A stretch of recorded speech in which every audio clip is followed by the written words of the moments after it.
مجھے بتائیں اس واقعے کے بعد ہم مسلمان کس منہ سے نان مسلمز کو یہ دعوت دے سکتے ہیں کہ اسلام از اے ریلیجن آف پیس؟ تو کہیں گے اے پیس کہ مارنے والے بھی مسلمان، مرنے والے بھی مسلمان، مارنے والا بھی اپنے آپ کو شہید سمجھ رہا ہے اور جسے مارا جا رہا ہے وہ بھی اپنے آپ کو شہید سمجھ رہا ہے۔ داڑھی اس نے بھی رکھی ہوئی ہے، داڑھی اس نے بھی رکھی ہوئی ہے، اور فخریہ ذمہ داریاں قبول کی جاتی ہیں۔ یار مسجد میں، اسلام میں تو آپ کسی غیر مسلم کی عبادت گاہ کے اوپر بھی اس طریقے سے حملہ نہیں کر سکتے، اور ایک اللہ، ایک رسول، ایک قرآن کے ماننے والے دین کے نام کے اوپر یہ سب کچھ کر رہے ہیں، اور پھر فخریہ وہ ذمہ داری قبول کرتے ہیں کہ جی ہم نے یہ کارنامہ کیا ہے۔ آج اللہ کے نبی علیہ السلام دنیا میں موجود ہوں تو یہ لوگ جو کہ ذمہ داریاں قبول کر رہے ہیں، کیا ان سے خوش ہوں گے یا اعلان برات کر دیں گے؟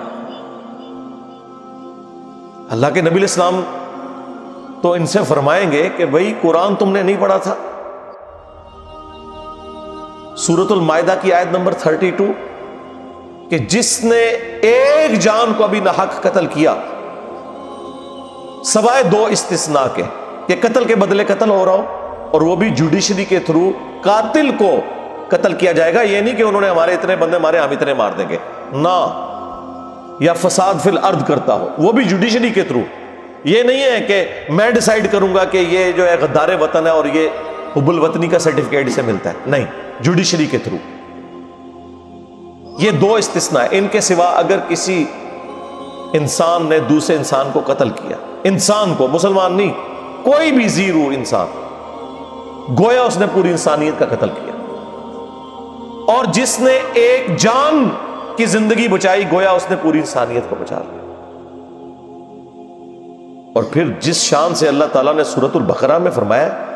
وَلَكُمْ فِي الْقِصَاصِ حَيَاةٌ يَا أُولِي الْأَلْبَابِ، قتل کے بدلے قتل کرنے میں انسانیت کی زندگی چھپی ہے اے عقل مندو، تاکہ تم بچ سکو۔ باقی تمام گناہوں کے لیے اسلام میں یہ ہے کہ معافی اور درگزر کی روش اختیار کرو، لیکن قتل اتنا بڑا جرم ہے کہ اس کے اگینسٹ اللہ نے فرمایا کہ قتل کے بدلے قتل کرنے میں انسانیت کی زندگی چھپی ہے، کیونکہ قتل کے بدلے جب قتل آپ نہیں کریں گے تو ڈیٹرنس نہیں ہوگی، ڈیٹرنس نہیں ہوگی تو قاتل کو اور موقع ملے گا۔ اور اس میں مسلمان اور غیر مسلمان کی کوئی تفریق نہیں ہے، یہ ذہن میں رکھیے گا۔ صحیح بخاری میں حدیث ہے، جس نے ایک ذمی کافر کو جو عہد کی پاسداری کے تحت ایک مسلمان ملک کے اندر ٹیکس دے کر، جزیہ دے کر رہ رہا ہے، اس کی حفاظت کی ذمہ داری اس مسلمان ملک کی فوج کے اوپر ہے، اس کو بھی اگر کسی نے ناحق قتل کر دیا غیر مسلم کو، تو وہ جنت کی خوشبو بھی نہیں پائے گا، حالانکہ جنت کی خوشبو 40 سال کی مسافت سے آ رہی ہوگی، لیکن ایک غیر مسلم کو بھی ناحق قتل کرنے والا جنت کی خوشبو نہیں پائے گا۔ مسلمان تو چھوڑ دیں، وہ کتنا بڑا جرم ہے، وہ اتنا بڑا جرم ہے کہ سنن نبی داؤد میں حدیث ہے کہ اللہ تعالیٰ یا تو شرک کو معاف نہیں کرے گا قیامت کے دن، جو سورہ النساء میں 2 دفعہ آ چکا ہے، ان اللہ لا یغفر ان یشرک بہ ویغفر ما دون ذلک لمن یشاء، یعنی اگر کوئی دنیا سے بغیر توبہ کے گیا، توبہ اگر کر لی تو معافی ہے، وہ تو سورۃ الفرقان میں ہے کہ ہم شرک کے کانٹیکسٹ میں کہ ہم گناہوں کو بھی نیکیوں سے بدل دیں گے اگر مرنے سے پہلے توبہ کر لی، لیکن اگر بغیر توبہ کے مر گیا کسی مؤمن کو قتل کرنے والا،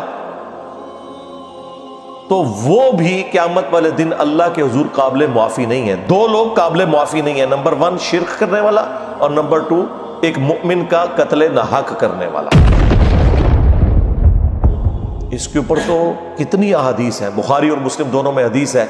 کہ قیامت کے دن سب سے پہلے قتل کے مقدمے کا فیصلہ ہو۔ ابو داؤد میں حدیث ہے سب سے پہلے نماز کا سوال کیا جائے گا، اور اس کی ایکسپلینیشن سنن نسائی کے اندر ہے کہ حقوق اللہ میں سب سے پہلے نماز کے بارے میں سوال ہوگا اور حقوق العباد میں سب سے پہلے قتل کے مقدمے کا فیصلہ، اور وہ فیصلہ اس لیول کا ہے کہ سنن نبی داؤد میں جامع ترمذی میں حدیث موجود ہے کہ مقتول جسے دنیا میں ناحق قتل کیا گیا تھا وہ اپنے قاتل کو پیشانی کے بالوں سے پکڑ کے گھسیٹتا ہوا اللہ کے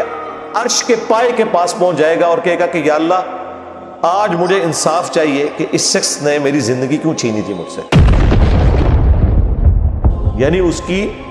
اتنی فریگنس ہوگی، اور نبی اسلام کے الفاظ ہیں کہ اس کی رگوں سے خون بہ رہا ہوگا اور اس نے اپنے قاتل کو پکڑا ہوگا پیشانی کے پالوں سے. اتنا سینسٹیو ایشو. اسی لیے جامعہ ترمذی میں سنن ابن ماجہ میں موجود ہے کہ نبی علیہ السلام نے فرمایا کہ کعبے کی خوشبو بڑی اچھی ہے، لیکن اللہ کی قسم اللہ کے نزدیک ایک مؤمن کی حرمت کعبے سے بھی بڑھ گئی. اس طرح ترمذی کے اندر آیا کہ اگر کوئی شخص پوری دنیا کو تباہ و برباد کر دے، اور پوری دنیا میں مکہ مدینہ بھی آتے ہیں، اس سے بڑا جرم ہے کسی مؤمن کو ناحق قتل کرنا. ایک ترمذی میں روایت ہے، اس کی سند میں کلام ہے لیکن اپنے اصول میں وہ حدیث بالکل ٹھیک ہے کیونکہ بخاری میں اسے سپورٹیو ایک حدیث ہے. ترمذی کے الفاظ ہے کہ اگر زمین و آسمان کی ساری مخلوقات مل کے ایک مومن کو قتل کر دے تو اللہ تعالیٰ پرواہ نہیں کرے گا کہ یہ پوری زمین و آسمان کی مخلوقات ایک طرف ہیں، سارے جہنم میں پھینک دیے جائیں گے ایک مومن کے قتل کے بدلے میں.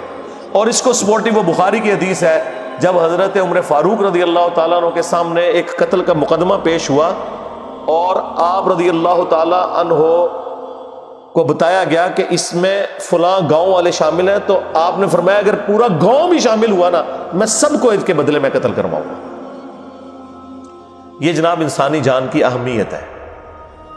اور یہاں پہ آپ دیکھ لیں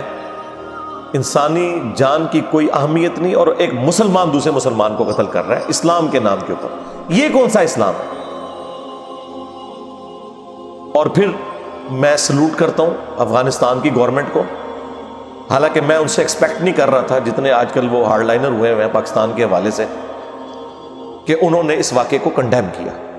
اور اس کے پیچھے بھی میں سمجھتا ہوں سوشل میڈیا کا کردار ہے. انہیں آئیڈیا ہو گیا کہ یار یہ تو اب دنیا پڑھ لکھ گئی ہے میرے بھائی، کیا لوگ جاہل ہیں؟ لوگوں کو نہیں پتا کہ اس طرح کی ایکٹیویٹیز پرفارم کر کے آپ عزت بنائیں گے. تو انہیں آئیڈیا ہوا کہ لوگ تو مذہبی طبقے سے متنفر ہو رہے ہیں، تو سب سے پہلے انہوں نے ایک آفیشیل بیان جاری کیا افغانستان والوں نے کہ جی ہم اس واقعے کی مذمت کرتے ہیں، اس طرح کا کوئی واقعہ مسلمانوں کے اوپر کرنا حرام ہے اور مسجد میں تو کرنا بدرجہ اولا حرام ہے. ماشاءاللہ بس اتنی سی بات تھی. ادھر جو ماشاءاللہ مجاہدین تھے نا ان کا وضو بھی ٹوٹ گیا. جو کل تک فخریہ کہہ رہے تھے ہم نے یہ کارنامہ کیا، انہوں نے کہا جی ہمارا اس کارنامے سے کوئی تعلق ہی نہیں ہے. حالانکہ حقیقت بات یہی ہے کہ یہ لوگ انوالو ہیں. ہم ہر بات کو جی غیر مسلموں کی سازش، یار غیر مسلم نے تو سازش ہی کرنی ہے نا آپ کے خلاف. آپ کی طرف سے انہوں نے حج اور عمرے ادا کرنے ہیں، صدقہ اور خیرات کرنا ہے اللہ کی راہ میں انہوں نے. آپ کیا کر رہے ہیں؟ اور اب آپ دیکھ لیں یہ ایک مصیبت آ کھڑی ہوئی ہے. اور یہاں ہمیں مطلب ایک کہانیاں کروائی جاتی ہے کہ جی وہ جی آج بھی ہو ابراہیم سا ایماں پیدا، آگ کر سکتی ہے اندازے گلستاں پیدا.